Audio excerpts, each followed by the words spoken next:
Daybreak introduces you this morning to Scott Tuason, and he is an award-winning marine wildlife photographer and has over 100 articles and magazine covers published all over the world, including the National Geographic magazine in Australia. He also has published books as well. We are going to talk about that. And Scott is here to talk about all his adventures and his beautiful photographs, which he will be showing with us today. Good morning, Scott. Good morning. How are you doing? So we were just talking before we went on air. So first of all, I've read a lot about you, and you have a very interesting background. For those that don't know and haven't heard about you, what do you do? Well, right now I own a shop in the fort, which is a lifestyle shop called Squires Bingham Sports, and we sell all sorts of diving gear, underwater photography, imaging equipment. Because your passion is in diving and photography underwater. Yeah. We also sell firearms also. What? Which is the family business. Okay. And I also am on this, well, not really on the side, but in conjunction with the shop, I'm also a marine wildlife photographer. Yes, and I know I know that you've logged 4,000 dives. And you started at the very... Who's counting? I don't really log dives, I read about it, and that's what they said about you. And you have went diving all around the Philippines and around the world. So I know it's hard to pinpoint a favorite, but what would you say is your most memorable dive? I mean, it's pretty hard to pinpoint that. One of the most memorable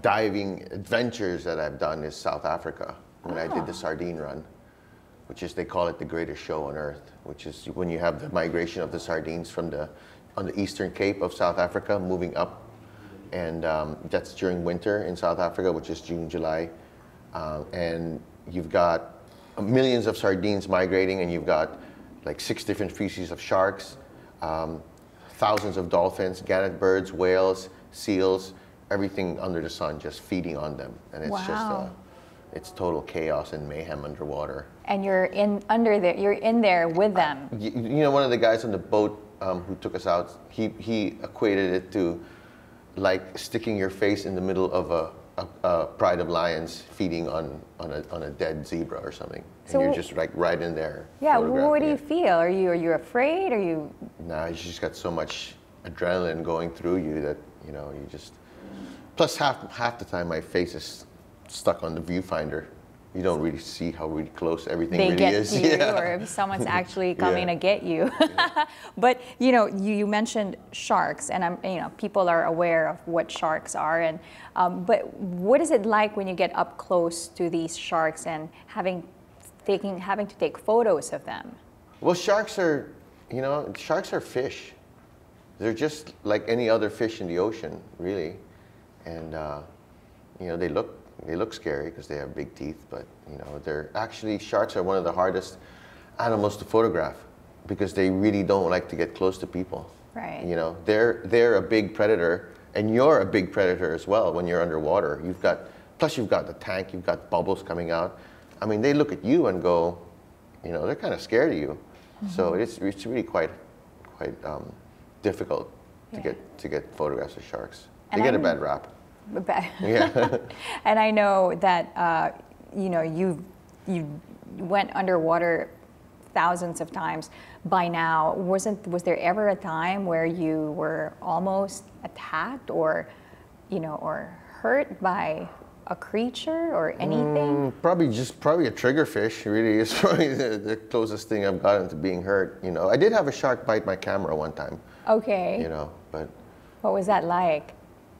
Well, it was an accident because the camera that I'm using has strobes, which is basically a flash underwater, and it recycles. So when it recycles, it gives off an electrical charge. So sometimes the sharks confuse that with the electrical signals given off by their prey, right? So a shark just came up under and bit the handle of my camera. Okay, well, good thing it was the camera. I only had one hand on it. So, exactly, right, okay. And, so you went diving in all these other countries and in the Philippines, all over the Philippines. What is, do you think the Philippines would be considered one of the best diving spots in the world? Philippines is like smack in the middle of the Coral Triangle. So we have the most diverse marine ecosystem in the world. And the further away you go from the Philippines, either east, west, north, or south, the less number of species, you know. I mean, just for example, Palau, which is about 1,600 kilometers away to the east of us, they have half the number of species of fish. I'm not talking about density or biomass of fish, you know, because the Philippines is kind of fished out, you know, but I'm talking about the number of different species, you know, of fish, of shrimp, of you know, of everything, anything under the sun. That's amazing to hear. Now I know that you started really young. So out of like all these years that you've been diving, probably back and forth in Tubataha Yeah, or the I've coral. been going to Tubataha for 31 years. What is the difference? Do you see a huge difference in the marine Well, okay, so animals the first time I underwater? went to Tubataha, I was 13 years old.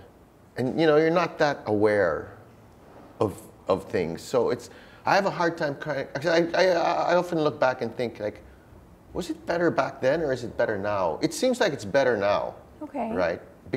But I'm more aware of things, of my surrounding and what's happening and all the different things that I'm seeing. You know, when I was 13 years old, you know. You don't know what you're seeing. You're happy to be there. It's nice water. It's, Right. you know, you get to see schools of fish and you see a shark and you're like, yeah. But is there a decrease because of climate change and everything that's going on with the ecosystem? Well, Tubataha did get a lot of pressure from overfishing at one point in the late 80s, you know, and then it became a UNESCO World Heritage Site. Okay. And then since then it's been protected. It's been preserved. So, and yeah, protected. I think it's getting better. Okay, good. Actually, That's yeah. good to hear. I mean, my last trip there was just probably one of the best trips I've ever had there. I know you Actually, saw. one of my best trips ever, anywhere. Really? Yeah, it was just I epic. saw photos of that, and you saw 9 or 10 whale sharks. Huge, yeah, huge, huge. Yeah, and I had it cross-referenced with the whale sharks that are on the database of Oslob and Southern Leyte, and those sharks are not in their catalog. So it's good to know that that's a new group of whale sharks that have showed up there. Oh, great. Why Yeah. is that, you think? I mean, I think they're feeding. okay. There's at 30 meters there is a green layer of like probably a lot of plankton that's been pushed up by some kind of upwelling. Right. The water gets really cold. So they're there to eat. And I actually have a photograph of one of them feeding at that lower layer of water, you know, off the drop-off. So Okay. I think they're feeding. Now, I know that you probably don't know much because you said that since the grounding of the U.S. ship in the Tubataha Reef, people were not allowed to go to the area. Yeah. But have you heard anything about the area? Has it affected the diving spot in Tubataha? Well, it's affected only one dive spot. And, you know, in the whole scheme of things, we talk about climate change, we talk about, you know, overfishing, we talk about, you know, all the other destructive methods. You know, a boat running aground on a relatively small part of the reef, you know, that's not really going to affect Okay. the Now, reef also, I much. know that you have, because you're a great photographer, and most of your photos are now in coffee books, and I think you even won an award in one Yeah. of the books, Anilao. Yeah, that you- in 2000. Which is great. Co-authored with Congratulations. Eduardo Conhing, yeah. And I know that you contribute some of these photos to the Worldwide Fund, and also you help out, or some efforts Yeah, to for the conservation of. Conservation International, Reef Check, Greenpeace. The new one I'm working on is with Shark Savers Singapore. Okay. So I'm going to try and get to take photographs of celebrities with a cross around their lips, saying that they're not going to eat shark's fin. Oh, Yeah. okay. So this is what you're working on now. Yeah, I'm No, going to start working on Let's it. not eat shark's fin. Yeah. So remember yeah, that, that's people. a big, yes, my big things. What else are the other things that people can do to help save the marine environment?